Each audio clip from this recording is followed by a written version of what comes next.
I cannot see how Dricus du Plessis can beat Robert Whittaker, but guess what? Motherfucker did that many times. So my advice is don't bet, brother, especially against this motherfucker, because I don't know how, but he's winning. You know, we don't know if he's just lucky, what is going on, you know, but that fight should be a ugly ass fight, you know. But I want to remember you guys something, and why I think Whittaker is having the right approach to this fight, because in my opinion, Derek Brunson, in my opinion, Brad Tavares, and even Darren Till, they taken Dricus lightly, you know. They saw the videos, they saw the fights, and they say, this is an easy guy to beat, he doesn't have technique. Probably that was their mistake. I think at this time, things not gonna be so lucky for Dricus du Plessis. I think probably Whittaker is going to win.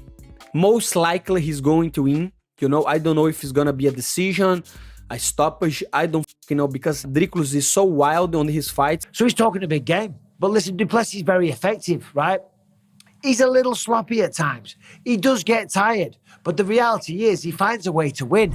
19 wins, only 2 losses. Of those 19 victories, 18 stoppages, 10 subs, 8 knockouts. The man believes in himself. He swings wildly. He leaves opening for counters, but he's very, very exciting. But Robert Whittaker's the next level. Robert Whittaker is the next best middleweight on planet Earth, under Israel Adesanya. Let me tell you, he's the full package. The kickboxing is fantastic, right? The wrestling, he represented his country. High-level black belt in BJJ, and ridiculously experienced in 5-round fights, title fights, big pressure situations. I think du Plessis leaves too many openings. I think Robert Whittaker can do whatever he wants in this fight. If he wants to take him down and play that game, he can. If he wants to keep it on the feet and fight him like that, and fight him in a kickboxing fight and look for a knockout, I believe he can get a victory there. I just find it very, very hard to choose a reason why Robert Whittaker wouldn't win, right? And in fact, I'm not going to. Robert Whittaker wins this fight, and I'll say it again, no disrespect to du Plessis, because he's a great guy, and I love what he's doing. Robert Whittaker wins this one any way he likes. I would be very surprised if I saw Dricus competitive from the beginning of this fight, right? Yeah. And I don't see Whittaker fading to the point where Dricus finds his way into it. Especially because versus Vettori, he just got better as the fight went on. Like the first round was kind of close. Yeah. First round was kind of close, and then he just took over. The lead hand follow-ups, the kicks when he started using them were really great. Well, one thing du Plessis can do is attack his legs, because he does attack his opponent's legs quite a lot. But this is the thing with Whittaker, because like he stands heavy on his lead leg, which makes it vulnerable if you land on it. But it also puts him in a much better range to counter your low kicks, because he's kind of already leaning over his lead leg. So when you do go, he's gonna counter. He'll trade you. So I even feel like Whittaker wins the low kick game, especially if he's using that chassé kick, because Dricus's knee's going to fold inwards. Like that's straight away my game plan.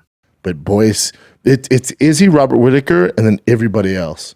Izzy is above everybody by a landslide, and then Robert Whittaker is above everybody by a landslide, and then the rest of the division. That's just what it is. So Robert Whittaker's the best middleweight, not named Izzy, of all time, I think, hands down. Robert Whittaker gets this done. Would have to give him a title shot against Izzy for a third one. I'm not mad at it. I'd watch it.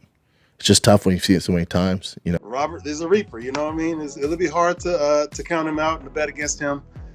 It'll be interesting to see how he deals with Dricus. Dricus is like a buzzsaw in there, you know. He doesn't get tired. He won't slow down.